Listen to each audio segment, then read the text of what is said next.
The final 24 hours, D.C. sniper's silent cold and unapologetic. He walked in silence, as if the weight of his actions had already been judged by himself, by the world, or perhaps by no one at all. On the morning of November 10th, 2009, John Allen Muhammad, the man once known as the D.C. sniper, took his final steps toward death with a calm that chilled the soul. No last words, no tears, just silence. 7 years earlier, he and a teenage accomplice had turned Washington, D.C. into a hunting ground, killing at random, vanishing without a trace and leaving an entire nation paralyzed by fear. Now his time had come. No appeals left, no mercy granted. The man who once held a city hostage was about to face justice in the quietest of ways.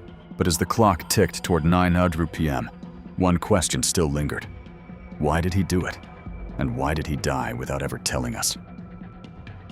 Dear friends, the morning of November 10th, 2009 began like no other inside Greensville Correctional Center in Jarratt, Virginia. At dawn, John Allen Muhammad stirred for the final time in his concrete cell. There was no rush in his movements, no signs of panic, no appeals for mercy. The former Gulf War veteran turned convicted serial sniper moved with eerie composure. After 7 years on death row, his time had run out. Muhammad, now 48 years old, had spent his final years behind bars as one of the most infamous domestic terrorists in American history. In October 2002, alongside his 17-year-old accomplice Lee Boyd Malvo, he terrorized the D.C. area for 3 agonizing weeks. 10 people were shot and killed at random. Their crime spree sparked panic, causing schools to close, families to stay indoors, and daily routines to shift into acts of survival. The weapon of choice, a Bushmaster XM-15 rifle fired from the trunk of a modified blue Chevrolet Caprice, turned into a mobile sniper's nest. By the time Muhammad was captured at a rest stop in Maryland, the fear he had ignited had already embedded itself into the fabric of American life. He was eventually tried, convicted, and sentenced to death in Virginia for the murder of Dean Harold Myers, one of the many victims in a senseless campaign of violence that left families shattered and a nation stunned. As the hours of November 10th ticked forward, Muhammad's final day unfolded in solemn rituals. Around noon, he was granted a final visit with family members. Among them was his biological son, Lindbergh Williams. Their relationship had long been fractured. For years, Muhammad had abandoned any role of fatherhood, dedicating himself instead to a path of manipulation and destruction. But now, as the clock wound down, the two men sat face to face. The meeting was more visual than verbal. They looked at each other quietly for minutes. No emotional breakdown, no grand revelations, just a shared reflection of resemblance, the shape of the nose, the curve of the ears. Williams later recalled asking his father for one thing, a story, a memory, something, anything, to connect with before it was too late. Muhammad said nothing. The silence remained unbroken, mirroring the silence that surrounded so many of his crimes. Throughout the day, Muhammad also met with his legal team.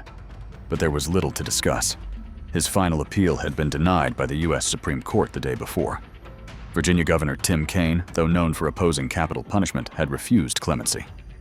In his public statement, Kaine declared that the crimes were so heinous that no justification or deeper understanding could overshadow their horror. Muhammad refused to participate in the death penalty process. He made no special requests. He declined the visit of a spiritual advisor, a choice that surprised many given his deep religious faith earlier in life. After converting to Islam years before, Muhammad had once embraced the structure and identity his faith provided. But now, facing execution, he turned inward. His attorney described him as fearless, unshaken, and resolute. If he was afraid, he didn't show it.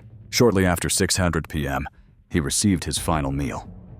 The contents were never officially released, but later reports revealed it included chicken with red sauce and a slice of cake. A final moment of choice in a day, otherwise dictated by inevitability. Then, the waiting resumed. By 8:45 p.m., everything was in place. The witnesses had arrived. Among them were relatives of the victims, people whose lives had been forever altered by Muhammad's attacks.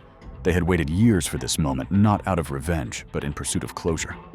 There were also members of the press prison officials and execution staff. The death chamber at Greensville Correctional Center was sterile and quiet, designed to carry out executions with clinical precision. At 8:58 p.m., John Allen Muhammad was escorted into the chamber. He wore denim prison-issued clothing and walked with slow, deliberate steps.